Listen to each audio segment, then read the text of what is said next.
I started my career, I guess, as a training as a chartered accountant at Pricewaterhouse, and moved from there into financial services, taking a number of different roles, from group financial controller through to European finance director, sitting on many boards of some of those financial services companies, which included Credit Suisse, Fidelity, the fund manager, and also during my career, spending some time working as a management consultant as well. So for me, I guess my learning journey about leadership and leadership behaviors, coaching ultimately started in business, working with other leaders and um, watching and understanding what they were doing and what worked and what didn't work. Having coaching myself really had an impact, and ultimately moving into doing some formal training. I guess my professional background in accountancy led me to want to um, do a very credible quality training in coaching. So I engaged at Henley Business School, did a certificate in coaching there initially, loved that, and that gave me the opportunity to extend and do ultimately a master's in coaching and behavioral change at Henley, which was all fascinating, learning an awful lot of psychology, which I wish I'd known when I was a leader myself. Um, but having qualified, that learning journey just continues, and I'm a member of the Association for Professional Executive Coaching and Supervision, APEX, a former chair of APEX as it happens. And that is a great learning environment. You're learning from other master coaches. I'm also a member of ICF and again, learn from there. And continuing learning through Henley Business School as well, because there's a coaching group there that alumni can be involved with.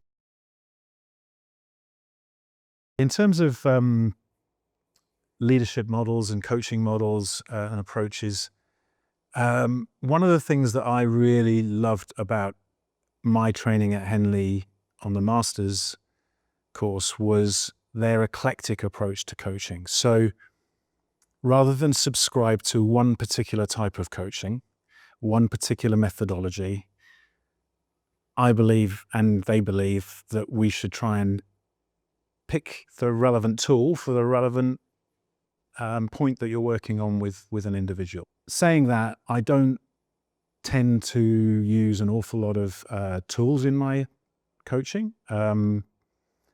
What I do, however, is lean on cognitive behavioral approaches, systemic approaches, and some Gestalt approaches as well. So they'd be my kind of methodologies, if you like, that I tend to lean on. In terms of reading, like most coaches, I've got a shelf full of books, but one that, well, in fact, there's two by this author that I really love. And the author is a lady called Nancy Kline.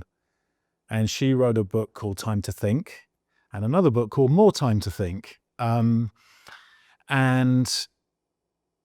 I think those books are just fantastic reads for coaches, absolutely, but also for leaders and people in business, just to understand the importance of giving the space, letting people think through problems. And she does that beautifully. A really worthwhile read. I've got another book on my shelf that I've been meaning to read for some time. Many people may have heard of Daniel Kahneman, Nobel Prize winner, for a book called Thinking Fast and Slow, which is a great read.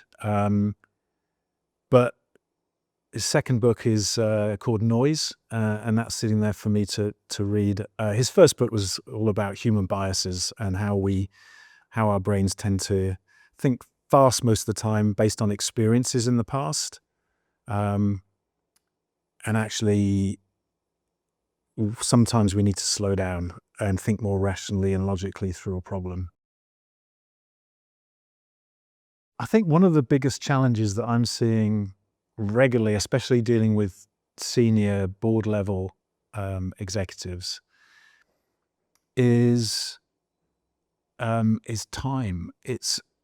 They are things are moving so quickly. They're all under so much time pressure, um, and often they value just having that time to step away, reflect, and think. And if I can provide the space to do that and ask some challenging questions, which they may not be able to get from their colleagues, and for them to open up, um, then I think that's a great thing. And they certainly seem to value that. And in that reflection time, having that space to think, one of the topics that comes up very often is, how do I influence my key stakeholders? How do I bring my team along with me on this journey? And how do I have real impact with those individuals so that they want to follow? At Credit Suisse, I was lucky enough to have a coach. This was way back. This is in 2007, and at the time, I didn't know anything about coaching. Yeah, I guess I was a bit skeptical, being a logical chartered accountant at the time. You know, what's all this about? But one observation that this particular coach I was working with really made a big impact on me. And that was, as we were talking about my finance role and we were talking about some change work I was doing alongside that, he noted that my body language and my voice was very different in the two roles and asked me what that was about. And that really got me thinking and ultimately led me to go to my boss, ask for a very different role in change. And along a windy path, that's where I ended up, moving into change and moving out to India and setting up an offshore finance function out there. At the same time, or similar time, one of the challenges I was facing as I was trying to move up through the ranks was speaking in public. And again, I had a coach that my boss introduced me to, and I remember going along to a little room and projecting my voice. She was a singing coach, and getting me to really project my voice and use my body to communicate more effectively. Really, again, had a major impact for me. The consistent message I get back is that I provide a calm environment, an environment where they can really think and reflect. A safe environment where they're able to share whatever they want to share, and know that I'm listening and that I'm going to pick up on what's being said, but also what's not being said and their body language. I guess I've come across some very difficult characters, and others that are easier to communicate and influence, and work with. And that's what we all face in the boardroom, right? At that senior level. So hopefully, I'd like to think that I've experienced that and I'm able to ask those questions and get my coachees to think about how they might adapt their style to deal with different personalities, different preferences, different values, different beliefs, to really make that impact.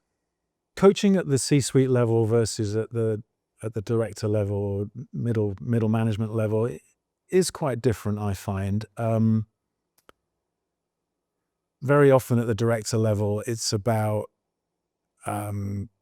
skill-based learning to some extent. So how better to communicate, or how to present myself, or how to deal with my confidence and my how to build an effective team. Whereas at the C-suite level, often it's more dealing with difficult personalities.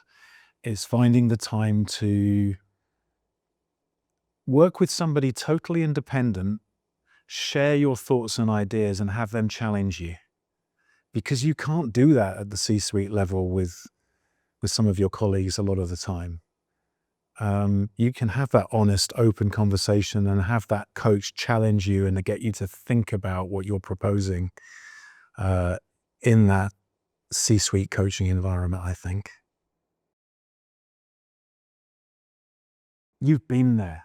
You've been in tricky senior level executive meetings. You've made the mistakes and suffered for them sometimes. So, and you've also, of course, observed people who do things really well and really have impact. And so, whilst I'm not going to advise people, unless, of course, I'm asked and put my mentoring hat on specifically, I